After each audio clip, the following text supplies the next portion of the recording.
بسم اللہ الرحمن الرحیم۔ دوستو السلام علیکم۔ بھارت پاکستان کو دنیا میں تنہا کرتے کرتے لگتا ہے کہ اب خود تنہائی کا شکار ہو گیا ہے، خاص طور پہ اس علاقے میں تو لگتا کچھ یوں ہی ہے، جہاں ایک طرف چین کے ساتھ اس وقت لداخ میں ان کی کچھ جھڑپیں ہو رہی ہیں، وہاں نیپال کو لے کر پچھلے دنوں ایک ڈسپیوٹ اٹھا، پھر بنگلہ دیش کے ساتھ بھی آپ دیکھتے ہیں کہ جو سٹیزن شپ امینڈمنٹ ایکٹ ہے اس کو لے کر بنگلہ دیش پریشان ہے، اور پھر ہم یہ بھی جانتے ہیں کہ افغانستان اگر طالبان کے انڈر آ جائے گا تو پھر حالات کیا ہوں گے افغانستان اور بھارت کے، اور پاکستان کے ساتھ تو ویسے ہی ہے بھارت کے تعلقات کی نوعیت ہم سب جانتے ہیں جموں و کشمیر کے تنازع کی وجہ سے۔ تو اس وقت بھارت اپنے اس علاقے میں، خطے میں ایک بڑی مشکل کا شکار ہے اور اس کو سمجھ کچھ نہیں آ رہی کہ ہو کیا رہا ہے۔ پہلے تھوڑی سی بات کر لیتے ہیں نیپال کی، کیونکہ نیپال کے ساتھ بھارت کے ایک بڑے یونیک خصوصی تعلقات ہیں۔ وہاں کے جو باشندے ہیں نیپال کے، وہ بغیر ویزے کے آتے جاتے بھی رہتے ہیں اور بھارت میں نوکریاں بھی کرتے ہیں۔ لیکن پچھلے دنوں کچھ یوں ہوا ناظرین کہ جو راجناتھ سنگھ ہیں ڈیفنس منسٹر بھارت کے، انہوں نے بڑا کمال کیا اور ایک کوئی 70 یا 80 کلومیٹر ایک نیا راستہ بنایا انہوں نے، تاکہ جو کیلاش مانسروور یاترا ہے اس کا فاصلہ کم کرنے کے لیے تقریباً 70-80 کلومیٹر کم ہو جائے گا اس یاترا کا۔ یہ یاترا ناظرین ہر سال ہوتی ہے، تبت کا علاقہ ہے کیلاش رینج، جہاں پہ ایک چھوٹی پہاڑی ہے کیلاش کے نام سے، اور وہاں پہ ایک جھیل ہے مانسروور۔ تو ہندوؤں کا یہ ماننا ہے کہ جو چوٹی ہے یا پہاڑی ہے کیلاش کی، وہاں جو ہے ان کے لارڈ شیوا وہ ابھی بھی وہاں پہ رہتے ہیں، اور جو جھیل ہے اس میں اگر آپ نہائیں تو یہ بڑا آپ کے گناہ سارے پاک ہو جاتے ہیں۔ تو اس لیے ہر سال یہ ایک یاترا ہوتی ہے اور بہت سے ہندو جاتے ہیں، نیپال سے بھی جاتے ہیں اور بھارت سے بھی جاتے ہیں اور دنیا کے ہر کونے سے آتے ہیں۔ تو یہ بڑی مشہور یاترا ہے، کیلاش مانسروور یاترا اسے کہتے ہیں۔ تو اس کے فاصلے کو کم کرنے کے لیے، کیونکہ یہ تبت میں واقع ہے، جو تبت چائنا کا حصہ ہے ناظرین، ادھر اس میں واقع ہے، تو ذرا تھوڑا سا بہت مشکل راستہ ہے، وہاں پہنچنا بہت مشکل ہوتا ہے۔ تو اس راستے کو تقریباً 80 کلومیٹر کم کرنے کے لیے ایک نئی سڑک بنائی، جو کہ نیپال کی جو زمین ہے اس سے ہو کر گزرتی ہے۔ اور تو نیپال نے تو بڑا شور مچایا کہ جو لیپو لیح کا علاقہ ہے اور جو کالا پانی کا علاقہ ہے تو نیپال کی ٹیریٹری ہے۔ انہوں نے ایک نیا نقشہ بھی جاری کر دیا، تو جس پہ کافی اس وقت نیپال اور بھارت کے درمیان تعلقات میں ایک ٹینشن سی آئی ہوئی ہے۔ اس طرح بھوٹان ناظرین، جو کہ مجھے بھی جانے کا اتفاق ہوا وزیر اعظم گیلانی صاحب کے ساتھ، وہاں پہ سارک کی سمٹ تھی تو ہمیں بھی تھمپو جانے کا اتفاق ہوا۔ بہت ہی خوبصورت جگہ ہے بھوٹان۔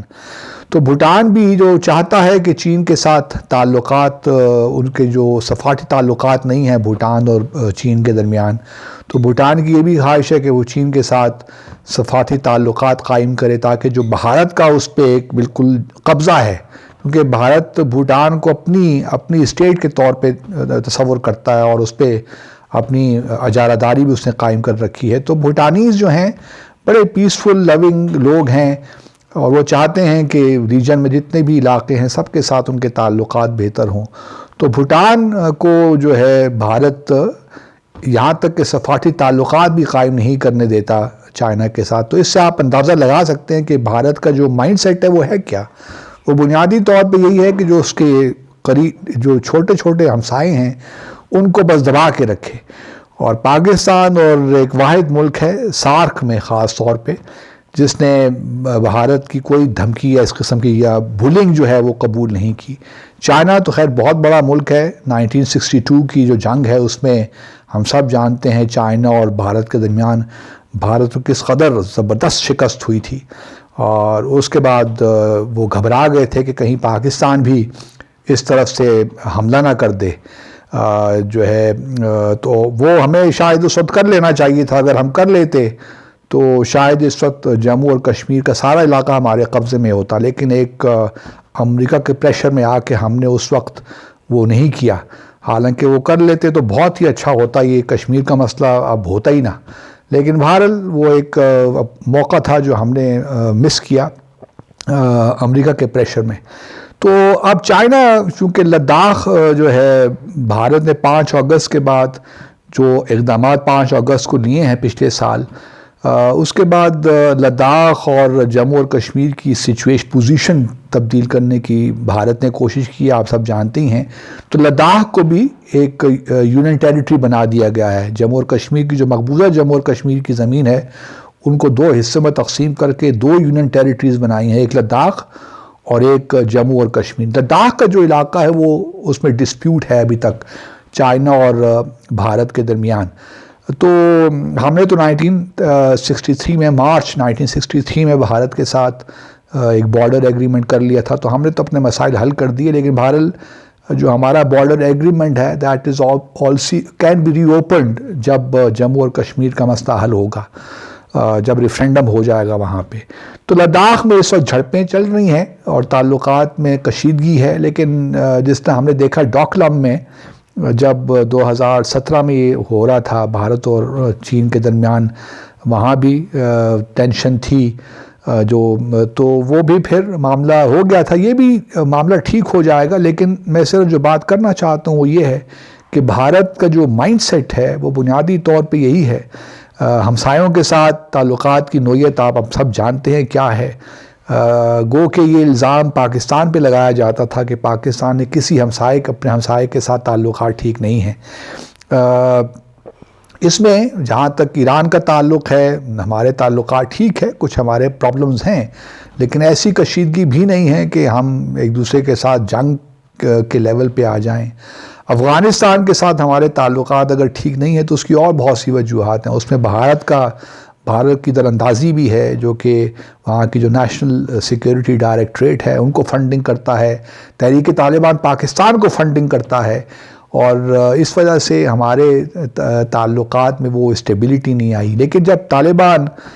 جو کہ میں پہلی ویڈیو میں کہہ چکا ہوں کہ افغانستان کبھی نہ کبھی سال لگ جائے، 2 سال لگ جائیں، 3 سال لگ جائیں، طالبان نے بہرحال وہاں کنٹرول سنبھالنا ہی ہے،